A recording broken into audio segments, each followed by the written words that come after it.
Tapos na ako mag-shampoo ng buhok ko. And ngayon naman, ito yung gagamitin kong sabon. Kamo. So, ito, pansabon ko na sa katawan. Pansabon ko na rin sa mukha ko. Kasi napakaganda talaga nito. And niacinamide soap na to, kaya napaka-perfect. Sabon na tayo. Wash, wash, wash, stay.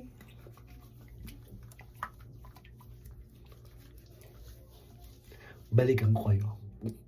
So, tapos ko na nasabunan yung katawan ko gamit ng Kamo soap. And ngayon naman, babalawan ko siya para gamitin ko naman sa mukha. As a cleanser. Kasi, sabon lalaki, alam naman natin yun. Sabon sa mukha, sabon lahat. Ang ginagawa ko, sinasabunan ko muna yung katawan ko, tapos ibabad ko, tapos silamos ng mukha. Para mas effective yung talagang mag-marinate yung katawan sa sabon.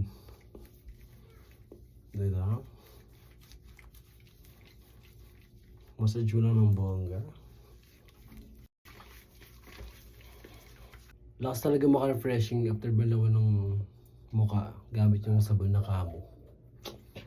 Kaya kung gusto mo ng ganitong sabon na pang sabon sa lahat at talagang effective 7 days brightening soap with niacinamide, check out mo na tong Kamo na to.